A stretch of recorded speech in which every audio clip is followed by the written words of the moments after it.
कि लब पे नाते पाक का नगमा कल भी था और आज भी है, मेरे नबी से मेरा रिश्ता कल भी था और आज भी है। बतला दो गुस्ताखे नबी को गैरत मुस्लिम जिंदा है, उन पे मर मिटने का जज्बा कल भी था और आज भी है। नारे तकबीर, नारे रिसालत, ऐसे जुमले पे ऐसे शेर पे मजमे से भी नारे लगने चाहिए। सुभान अल्लाह, सुभान अल्लाह, माशाअल्लाह। कारी साहब, हुजूर की मोहब्बत के लिए तादाद की नहीं जज्बात की जरूरत होती है, प्यार की जरूरत होती है। कम मिन फिअतिन कलीलतिन गलबत फिअतन कसीरतन, ये कुरान शरीफ की आयत मैंने सुनाई है। छोटे लश्कर भी बड़े लश्कर से जीत जाते हैं, बेशक बेशक हक, और जीते हैं। बेशक बद्र का मैदान गवाह है, गवाह है कि नहीं, बोलो जरा, गवाह है। आपसे गुजारिश ये है कि अपने आप को सही माना में हुजूर का सच्चा गुलाम बनाइए। सीरत मुस्तफ़ा उन्वान रखा है कारी अब्दुल वाजिद साहब, सीरत मुस्तफ़ा, कितना प्यारा टाइटल, कितना बेहतरीन उन्वान आपके जलसे का है।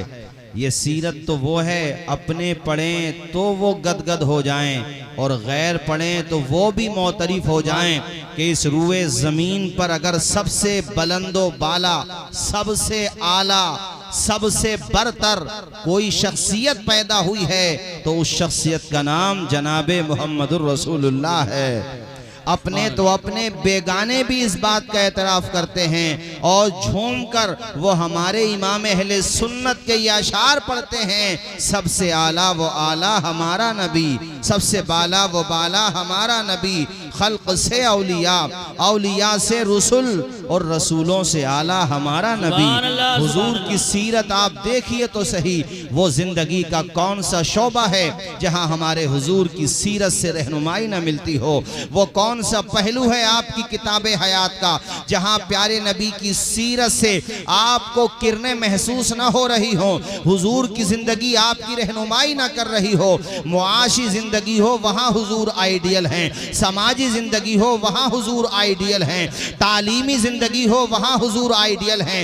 आप तालिबे इल्म हैं वहां हुजूर की जिंदगी पढ़ो, आप टीचर हैं वहां हुजूर की जिंदगी पढ़ो। मेरे हुजूर की जिंदगी ऐसी बेमिसाल है, कुरान ने कह दिया कि मेरे महबूब की जिंदगी तुम्हारे लिए बेहतरीन नमूना है। आप हुजूर की सीरत अपना करके देखो, जिन्होंने मेरे हुजूर की सीरत को अपनाया पत्थरों से निकलकर पूरी दुनिया में हुकूमत करके दिखा दी उन्होंने। वो कहां थे?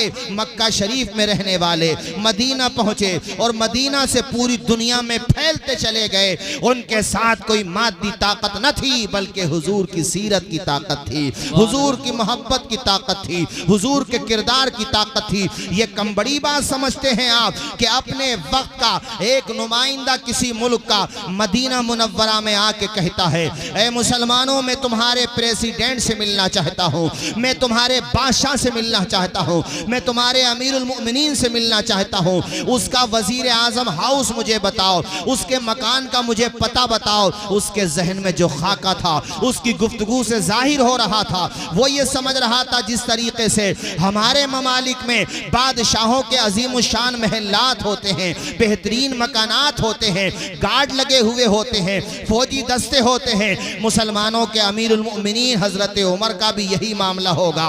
मगर उसे पता नहीं था कि नबी के गुलाम जब हुक्मरानी करते हैं उन्हें तख्तो ताज की जरूरत नहीं होती है, वो टूटी चटाई पर बैठ के पूरी दुनिया में मुस्तफा की मोहब्बत का परचम लहरा देते हैं। अल्लाह उनको ये ताकत देता है। इसीलिए तो अल्लामा इकबाल ने कहा था कि मोहम्मद से वफा तूने तो हम तेरे हैं, ये जहां चीज है क्या लोहो कलम तेरे हैं। नारे तकबीर, नारे रिसालत, नारे गौसियत, मसलके आला हजरत उलमाए अहले सुन्नत। मेरे हजरत उमर के बारे में एड्रेस पूछा, कहाँ मिलेंगे? बताने वाले ने बताया सीधे जाइए, आगे से वहां से रास्ता ले लीजिए। एक सादा सा मकान, उसे यकीन नहीं आया, सादा सा मकान है। मकान में नहीं मिलेंगे तो फिर ऐसा करना, मस्जिद नबवी में आ जाना, वहीं पर मिल जाएंगे। उसने इत्तेफाक हजरत उमर एक जगह मिले और आपके सर से पत्थर लगा हुआ है तकिए की जगह, यानी पत्थर पे सर रखा हुआ है। किसका? जिसके नाम से कैसर व किसरा कांप जाता है उसका। जिसके नाम, जिसका चेहरा देख के शैतान भाग जाता है, उसका सर पत्थर से लगा हुआ है, उसने जाकर के उठाया हजरत उमर को, कहने लगा मुझे आपके आपके आपके अमीर से मिलना है, जिसको हम और आप आज की आपकी भाषा में राष्ट्रपति कह लो, वजीर आजम कह लो, प्रेसिडेंट कह लो, उससे मिलना है। हजरत उमर ने कहा तुम्हें जिससे मिलना है वो तुम्हारे सामने बैठा हुआ है। अल्लाह अकबर, ये जुमले सुन के वो हैरत में पड़ गया। ए उमर, तुम्हारा नाम सुन के दुनिया कांप जाती है, बड़े बड़े बहादुरों की माथे पे, पेशानी पे पसीना टपकने लगता है, ऐवाने बातिल में जलजला आ जाता है। तुम्हारा नाम सुनकर कैसरो किसरा के चेहरे की हवाइयां उड़ जाती हैं, और आप यहाँ बगैर किसी फौजी दस्ते के, बगैर किसी सिक्योरिटी के इसी तरह से अकेले लेटे हुए हो तने तनहा। हजरत उमर ने जवाब दिया था, जब तक खुदा न चाहे दुनिया की कोई ताकत बाल बीका नहीं कर सकती है, और जब मौत आए तो कोई बचा नहीं सकता है। इन जुमलों का असर यह हुआ कि वो बंदा ये कहता हुआ वहां से गया, जब तक इस्लाम के दामन में उमर तुम्हारे जैसे वजीर होते रहेंगे, वजीर आज तुम्हारे जैसे अमीर होते रहेंगे, तब तक इस्लाम के परचम को कोई सरनिगू नहीं कर पाएगा। अल्लाह अकबर कबीरा। ये मैं बताना चाहता हूं वजह क्या है। नबी की सीरत अपनाई सहाबा ने, नबी की सीरत अपनाई बुजुर्गों ने, यही वजह है। शताब्दियां गुजर गईं, कितना लंबा वक्त गुजर गया, आज भी उनकी मोहब्बत हमारे दिलों पे राज कर रही है। आपसे गुजारिश ये करूंगा मेरे भाइयों, सीरत मुस्तफ़ा के नाम से आपने जलसा किया है, इस जलसे का मकसद ये हो कि हम हुजूर की सीरत से रोशनी हासिल करें। अपना कदम उठाने से पहले हुजूर की सीरत देखें, कैसी बेमिसाल सीरत है मेरे हुजूर की, ऐसी प्यारी सीरत कि दस्तरखान पे भी तुम्हारी रहनुमाई करती है हुजूर की सीरत। वो जंगों के मैदान ही में रहनुमाई नहीं करती, वो सिर्फ बड़े बड़े महाज पर ही रहनुमाई नहीं करती। आप जब खाना खाते हो तब भी हुजूर की सीरत रहनुमाई करती है। छोटे लुकमों से खाओ, अपने आगे से खाओ, बिस्मिल्लाह शरीफ पढ़ के खाओ, दस्तरखान बिछा करके खाओ। खाने का कोई लुकमा गिर जाए तो उठा लो, वो लुकमा उठा लो, उस लुकमे में न जाने तुम्हारे लिए शिफा छुपी हुई हो, कहीं ऐसा ना हो शिफा नीचे रह जाए और तुम्हारे लिए परेशानी का बाइस बन जाए तुम्हारी ग़िज़ा। लिहाजा दस्तरखान बिछाओ, तबीयत पसंद करेगी। ऐसा ना हो कि बगैर दस्तरखान के तुम खाना खा रहे हो, उठाते हुए तुम्हें शर्मिंदगी सी महसूस हो, तबीयत तुम्हारी इस चीज़ को पसंद ना करे। लिहाजा दस्तरखान बिछा लो, उस पे दाना गिरे या रोटी का टुकड़ा गिरे उठा के खा लो। अरे तुम जब आप जब उस लुकमे को जो गिर गया था या लुकमे से कोई हिस्सा गिर गया था उठा करके खाओगे, वो लुकमा भी बारगाह इज़्ज़त में दुआ करता है, मालिक इसने मुझे इस लायक समझा है कि मैं गिर गया था उठा करके खा रहा है, या अल्लाह तू भी इसे उठा करके जन्नत का मकाम अता फरमा दे, या अल्लाह इसकी किस्मत को चमका दे। इसने मुझे इज्जत दी है, तू अपने करम से इसे जन्नत अता फरमा दे। सुभान अल्लाह, सुभान अल्लाह, माशाअल्लाह। कहाँ रहनुमाई नहीं करता इस्लाम आपकी, हर जगह हुजूर की सीरत आपकी रहनुमाई करती है। विलेजेस में झगड़ों का मामला बहुत होता है, ग्रुप बंदी और पार्टी बंदी का मामला बहुत होता है। हमारे हुजूर से सीरत, हमारे हुजूर की सीरत से रोशनी हासिल करो। अभी बचपने का ज़माना है हुजूर का, ज़्यादा वक्त नहीं हुआ है, मतलब ये समझ लीजिए कि इब्तिदाई अय्याम हैं उस ज़माने का। हुजूर का उस वक्त का हुजूर का दौर देखिए, हमारे नबी की सीरत देखिए। अभी मेरे नबी ने नबुव्वत का ऐलान तो नहीं किया था, 25 साल की उम्र थी हुजूर की। 25 साल की उम्र में आप क्या समझते हैं हुजूर के पास रिश्तों की लाइन नहीं लगी हुई थी। मेरे हुजूर जिस खानदान जिस कबीले से चाहते, अल्लाह की कसम वहाँ से शादी होती आमना के लाल की। मगर हुजूर की सीरत तो देखो, आपने इंतखाब फरमाया है, खुद 25 साल के हैं, लेकिन जिनका अपने निकाह के लिए इंतखाब फरमाया वो 2 मरतबा की बेवा 40 साल की हजरत खदीजतुल कुबरा का इंतखाब फरमाया है। और हुजूर ने एक जहन दिया है कि दुनिया जिसको अपनाने से मना कर रही हो, मोहम्मद कहते हैं उसे अपना लो, जिंदगी में तुम्हें इज्जतें मिलेंगी। उस जमाने में बेवाओं का क्या क्रेज था, उनकी क्या वैल्यू थी। आज बाज भौंकने वाले भौंकते रहते हैं, मीडिया मीडिया में, सोशल मीडिया में आपने देखा होगा, हमारे नबी की जीवनी पे, आपके चरित्र पर वो उल्टी सीधी बातें करते हैं। उनकी औकात ही क्या है कि वो हमारे नबी के बारे में बात करें। हुजूर का चरित्र तो देखो, आप चाहते जिससे चाहते जहां चाहते वहां निकाह होता, मगर अल्लाह के पैगंबर ने एक बेवा को इज्जत दी और आपको भी पैगाम दिया। आज भी हमारे समाज में थोड़ी सी वीकनेस तो पाई जाती है कि कोई लड़की 35 साल, 30 साल, 40 साल या ऐसी उम्र जिस उम्र में उसकी बहरहाल शादी होना चाहिए, वो शादी की उम्र है और बेचारी किस्मत की वजह से वो बेवा हो गई या मुतल्लका हो गई। उसके बाद उसके रिश्तों में बड़ी परेशानी आती है, समाज उसकी तरफ से अपना चेहरा फेर लेता है। ऐसा न करो, नबी की सीरत के नाम पे जलसा करने वालों, हुजूर की सीरत का ये हिस्सा भी अपनाओ, उस बेवा को सीने से लगाओ। अल्लाह ताला निकाह का भी सवाब देगा और बेवा को इज्जत देने का भी सवाब अता फरमाएगा। माशाअल्लाह माशाअल्लाह, बहुत खूब बहुत खूब। और निकाह को आसान बनाने की कोशिश करो, जितना हो सके निकाह को आसान बनाने की कोशिश करो। आज जिन पे 4 बच्चियां हैं, 6 बच्चियां हैं, 7 बच्चियां हैं, कितने लोग आपके विलेज में होंगे जिनके पास सिर्फ बेटियां ही बेटियां हैं। ऐसे लोगों को ज्यादा इज्जत दो, इसलिए कि उन पे जिम्मेदारी ज्यादा है। उन्हें बोझ न दो, उनकी आंखों से तकलीफ का आंसू निकलने न दो, उन्हें सहारा दो। और ये न सोचो कि इसके घर पे शादी करेंगे तो हमें क्या मिलेगा। अरे तुझे ही तो सब कुछ मिलेगा।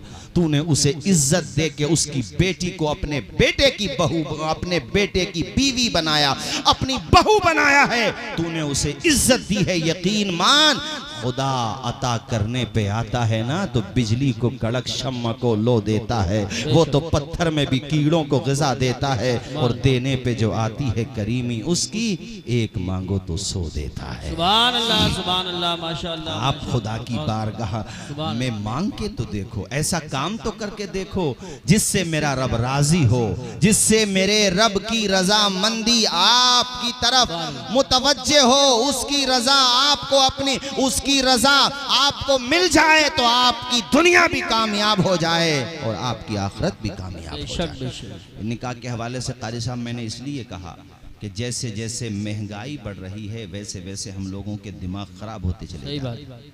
मतलब हम इतने संगदिल हो गए कि हमें दूसरे पे तरस नहीं आता, ख्याल नहीं आता हमें। हम ये नहीं देखते, हालांकि समदाना है आपका, आपकी रिश्तेदारी हुई है, आप जो है उसके साथ बजाय दोस्ताना मरासिम अदा करने के दुश्मनों वाला मामला कर रहे हैं। अब तो बिचौलियों से ये बात कहने लगे हैं लोग कि इतने का खाना चाहिए, इतने तरह का खाना चाहिए और ऐसी जगह पे खाना चाहिए, मैरिज हॉल भी स्पेशल होना चाहिए, वहाँ पे कालीन भी स्पेशल होना चाहिए। अब बेचारा बिचौलिया क्या करे, अगर ताल्लुकात दोनों तरफ से बढ़िया चले, रिश्तेदारी निभ गई तो बिचौलिया मंजरनामे से ऐसे गायब जैसे गधे के सर से सींग गायब। लड़की वाले भी कह रहे हैं कि भाई नसीब बड़ा बढ़िया निकला लड़की का, और लड़का वाला भी कह रहा कि लड़के का नसीब भी बहुत बढ़िया निकला। और किसी वजह से दोनों तरफ से अनबन हो गई तो बिचौलिया की जान आफत में आ गई। अब पता ये चल रहा है कि उसने गांव को आना ही बंद कर लिया, बांध के डाल लिया उसे कि हमसे कौन सी दुश्मनी तूने निकाली थी। अब बताओ कौन बीच में पड़ेगा रिश्तों में। और भाइयों ऐसा न करो, वो तुम्हारा रिश्तेदार है, उसे मुसीबत नहीं मोहब्बत का सामान दो, उसे आसानी देने की कोशिश करो। और विलेजेस में एक परेशानी और है, उस हवाले से भी आफ्ताब भाई चंद बातें और फिर तेजी के साथ अपनी गुफ्तगू इख्तिताम की तरफ ले जाता हूँ। एक चीज़ ये भी है विलेजेस में कि जैसे काम वाम के दिन ख़त्म हो जाते हैं, खेतों पे काम है या कुछ और काम था, तो बैठकों पे बैठ के सुबह से शाम तक और शाम से रात के 10-11 बजे तक सिवाय गीबत के कोई दूसरा काम तो होता हो। अच्छी बातें हो रही हैं, काम की, दुनिया की हो या दीन की, वो तो ठीक है, लेकिन गीबत, किसी ने अच्छा मकान बना लिया तो उसी पर तबसरा हो रहा, भाई इसके पास कहाँ से पैसा आ गया, अबे कहीं से आया होगा, तुम हिसाब लेने वाले हो, कौन हो। किसी ने अगर 4 व्हीलर खरीद ली तो दिन भर उसी का तस्करा होगा। और अगर कोई क्लब के कपड़े पहन के सामने से निकल गया तो खैरियत तो छोड़ो, बाज तो पास में ही चले जाते हैं, हाथ पकड़ के कहते हैं कहाँ से मार दिया भाई,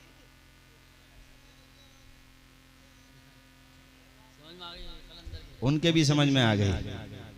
कह रहे हैं यही बात है। अभी कारी साहब ने इनके बारे में कह दिया, दीवाने को तहकीर से दीवाना न कहो, दीवाना बहुत सोच के दीवाना बना है। और दीवाने की नजरों को जहां देख रहा है, दीवाना न जाने कहां देख रहा है। अल्लाह ताला इन्हें खुश रखे, शाद व आबाद रखे। मचल के तो बोलो सुभान अल्लाह, और बुलंद आवाज से बोलो। बहरहाल बैठकों को अच्छा काम करने का जरिया बनाओ। बैठकों पे हाँ, अरे खाली रखो ही मत, ना अपने आप को ना अपनी आल को, काम पे लगाओ। खाली जहन में तो शैतान घर बनाएगा, और जब काम से लगे हुए हो तो फुर्सत ही नहीं है आदमी को। अपना सुबह गए शाम गए, काम पे लगे रहो, बात खत्म। ये बात मैंने, हालांकि बैठकों के फायदे भी हैं, बेशक फायदे भी हैं, मगर नुकसान ज्यादा हो रहे हैं आजकल। एक तो ये, और दूसरा पार्टी बंदी हमारे वहां पर इतनी है कि नरेंद्र मोदी जी और राहुल गांधी में उतनी नहीं होगी इतनी हमारे वहां पर है आपस में।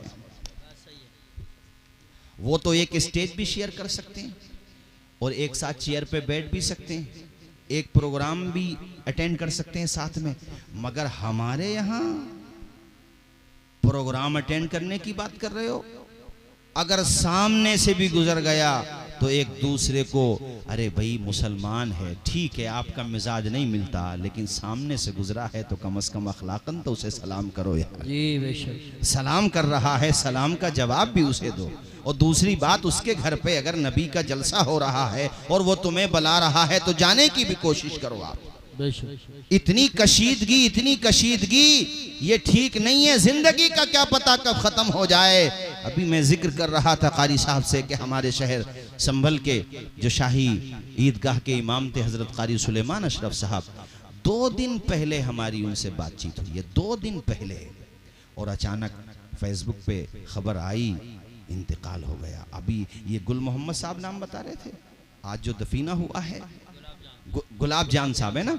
अब आप यहाँ बैठे, हम यहाँ तकरीर कर रहे हैं, ठीक है, खुदा की कसम ये नहीं कह सकते कि आने वाला सूरज जो अब तुलू होगा सपीदे सहर हमें देखने को मिलेगी कि नहीं मिलेगी, सही बात, नहीं कह सकते। लंबे लंबे प्रोग्राम लगा करके हम बैठे कि हम ये करेंगे वो करेंगे, हमें ये नहीं पता कि हमारा उठने वाला पांव ये जमीन पे रखा भी जाएगा या उससे पहले हम ही उठ जाएंगे, नहीं पता हमें। बहुत मुख्तसर है जिंदगी, उम्र बरको शरार है दुनिया, बड़ी बेएतबार है दुनिया। जिंदगी नाम रख दिया किसने, मौत का इंतजार है दुनिया। जिंदगी बहुत मुख्तसर है मेरे भाइयों। अल्लामा किफायत अली काफी के अशार याद आए, साजिद भाई ने तवज्जो दिलाई तो, कोई गुल बाकी रहेगा ने चमन रह जाएगा, कोई गुल बाकी रहेगा ने चमन रह जाएगा, पर रसूलुल्लाह का दीने हसन रह जाएगा। अतिलसो कम ख्वाब की पोशाक पे नाज़ान हो, अतिलसो कम ख्वाब की पोशाक पे नाज़ान हो, इस तने बेजान पे खाली कफन रह जाएगा।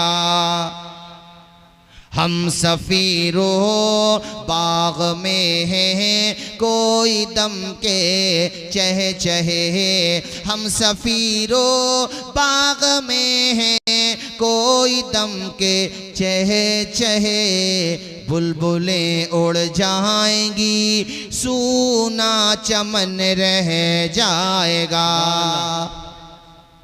ऐ मेरे भाइयों, मरने से पहले वहाँ जाने की तैयारी करो। अल्लाह हम गुनाहगारों को भी नेक तौफीक अता फरमाए, बुराइयों से महफूज रखे, ज़िंदगी सही मकसद पे लगाए। ऐ मेरे अजीज़ दोस्तों, ज़िंदगी का कुछ नहीं पता, नबी की प्यारी सीरत अपना लो, तुम्हारी दुनिया भी कामयाब है, रब के करम से आखिरत भी कामयाब है। ऐ मेरे अजीज़ भाइयों, अच्छे काम करके जाओ। आज़ान जब हुआ करे अपने काम काज को बंद करके मसाजिद की तरफ चल दिया करो। करो, नमाज अदा किया करो, अपने माँ बाप का कहा माना करो, अपने बड़ों का अदब किया करो, छोटों पे शफकत किया करो, मोहब्बत के फूल बरसाया करो। ऐ मेरे अजीज भाइयों, अगर किसी का कर्जा है आपके ऊपर तो वो कर्जा दुनिया में अदा करने की कोशिश करो और जनाबे वाला बुराइयों से महफूज रहने की कोशिश करो। दुनिया से जब तुम्हारा जाना हो तो इस अंदाज में जाओ तुम्हारा जनाजा जा रहा हो और तुम्हारा चेहरा देखकर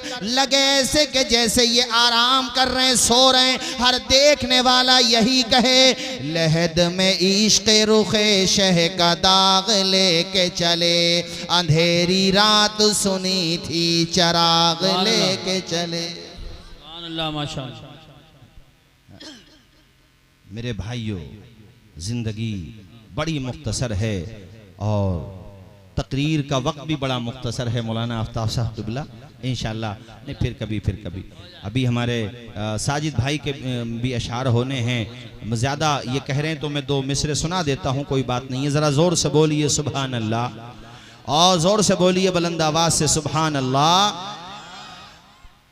उनकी जाम जम आँखें हैं, शीशे बदन है मेरा, बदन मेरा उनकी बंद मोटी में है, सारा बाकपन है मेरा।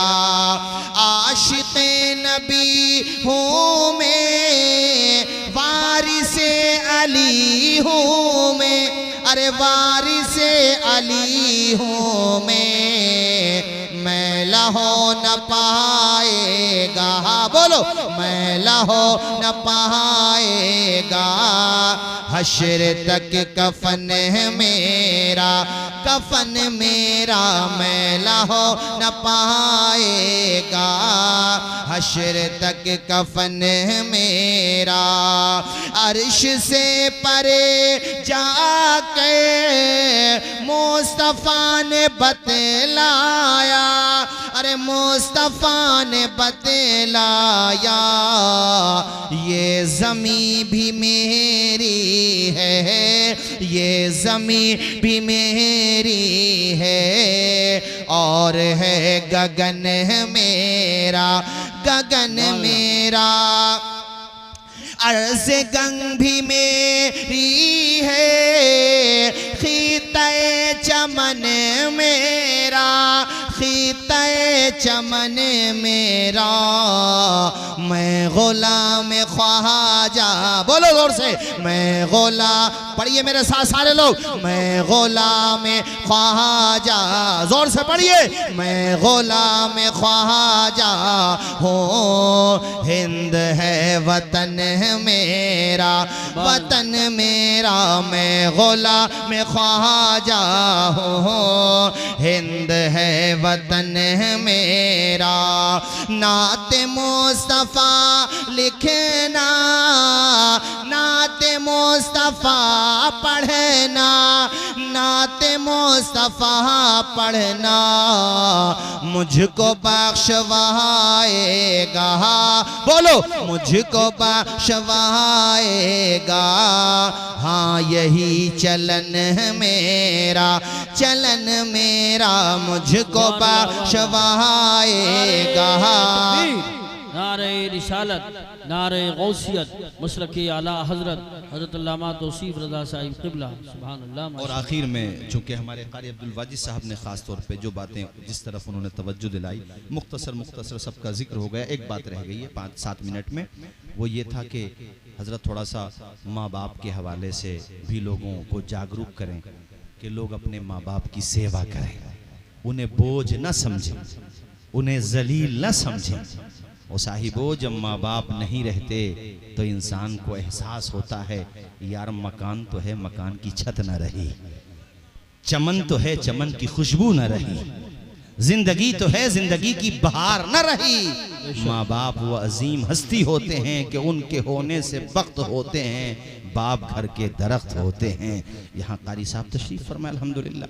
मौलाना साजिद साहब, हमारे मुफ्ती आफ्ताब साहब क़िबला, और ये खाकसार है सैयद साहब। अल्हम्दुलिल्लाह हम सब का ये अमल है कि हम जब भी विजिट पे कहीं जाते हैं, सफ़र पे कहीं जाते हैं, अल्हम्दुलिल्लाह रब के करम से, रब की दी हुई तौफीक से अपने वालिदैन का हाथ अपने सर पे रखवाते हैं, जिनके दोनों जिंदा हैं, माँ और बाप।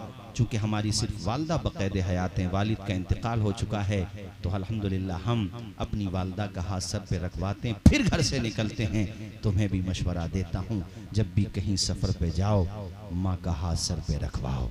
अब्बा जिंदा हैं, उन्हें भी बता करके जाओ। हालांकि तुम खुद आला औलाद वाले हो गए, तभी तो तुमसे तुम्हारे बच्चे सीखेंगे कि हमारे अब्बा अपने अब्बा का कितना अदब करते हैं। जब वो तुम्हारे लिए सहारा बनने की उम्र में आएंगे, इंशाल्लाह वो भी तुम्हारा ऐसे ही अदब करेंगे।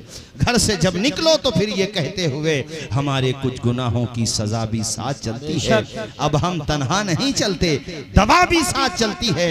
अभी जिंदा है माँ मेरी, मुझे कुछ भी नहीं होगा, मैं घर से जब निकलता हूँ दुआ भी साथ चलती है। और मेरे साथियों, माँ की दुआ तो वो अजीम दुआ होती है कि सिक्योरिटी और बॉडी गार्ड भी तुम्हें वो हिफाजत का सामान नहीं दे सकते जो माँ बाप की दुआ तुम्हारी हिफाजत करेगी। माँ की दुआ तो खुदा की कसम वो दुआ है कि बुलंदी, बहुत बुलंदी देर तक किस शख्स के हिस्से में रहती है। बहुत ऊंची इमारत हर घड़ी खतरे में रहती है। ये ऐसा कर्ज है जिसको अदा में कर नहीं सकता। मैं जब तक घर न पहुंचूं माँ मेरी सजदे में रहती है। आप चंद भाइयों को, 4 हो 5 हो 6 हो, जितने भी हो भाई बहनों को, सबको 2 माँ बाप पाल पोस के जवान कर देते हैं, शादी कर देते हैं। मगर देखिए सैयद साहब कैसा अलमिया है, जब इनका नंबर आया खिदमत करने का तो बड़ा भाई छोटे भाई पे नजर रखे हुए है कि वो कितना खर्च कर रहा अब्बा पे, उससे ज्यादा एक पाई हो ना जाए, कहीं कम तो हो जाए, बढ़नी नहीं चाहिए। बाज जगह तो हालात इतने नागुफ्ता भी हैं, मैं क्या बताऊं। 2 माँ बाप को 7 बेटों से खाना नहीं खिलाया जा रहा है। 1 महीना एक बेटा खाना खिला रहा है, दूसरे महीने दूसरा बेटा खाना खिला रहा है। अगर बतौरे बरकत तुमने ऐसा किया है कि माँ बाप की खिदमत की बरकत हम सबको मिले, तब तो कोई कबाहत नहीं। लेकिन मुझे ऐसा लगता है कि लोगों ने बोझ समझ के ये किया है कि 1 महीना तुम खर्चा उठाओ, 1 महीना तुम खर्चा उठाओ। कैसे तुमने तकसीम किया है अपने माँ बाप को।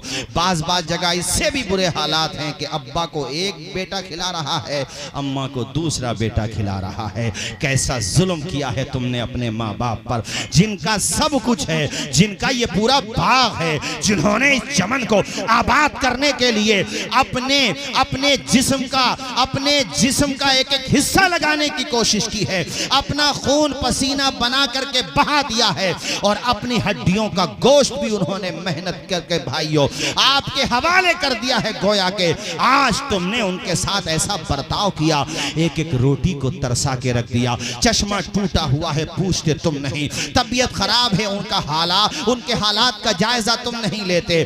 कैसा सिला दिया है तुमने उनकी खिदमत का, उनकी मेहनत का, उनकी शफकतों का। नादानो, ऐसा हरगिज ना करो, करना है तो फिर ऐसा करो जैसा मुनव्वर राना साहब ने कहा, किसी को घर मिला हिस्से में या कोई दुकान आई, मैं घर में सबसे छोटा था, मेरे हिस्से में माँ आई। ये जहन बना लो कि हम अपने माँ बाप के साथ रहेंगे, हमें प्रॉपर्टी में से कुछ मिले ना मिले, माँ का आंचल मिल जाए, बाप का हाथ मिल जाए। और हमें क्या चाहिए, माँ बाप तो वो अजीम दौलत हैं। हमारे हुजूर फरमाते हैं बाप जन्नत का दरवाजा है और माँ के कदमों के नीचे जन्नत है।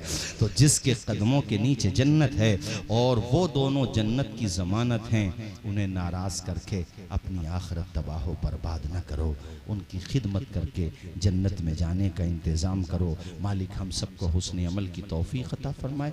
मैंने जो बातें कहीं, बहरहाल इंसान हूँ, सहवन या कज़्ज़न खिलाफ शरा कोई कलमा या कलाम सरजद हो गया हो तो मैं आप सबके सामने पढ़ता हूँ, मेरे साथ आप भी पढ़ लीजिए। अस्तग़फिरुल्लाह रब्बी मिन कुल्ली ज़ंबिन व अतूबु इलैह। पढ़ें सारे लोग। अशहदु अल्ला इलाहा इल्लल्लाहु व अशहदु अन्ना मुहम्मदन अब्दुहु व रसूलुहु। परवरदिगार आलम आप सबकी मेहनत को कबूल फरमाए, आपकी काविश को कबूल फरमाए। साल परेशानी हो गई इसलिए सब ने कम वक्त लिया है। चमन रहेगा फूल खिलेंगे, चमन रहेगा फूल खिलेंगे।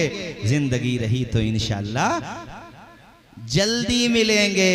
माशाअल्लाह। अस्सलाम वालेकुम।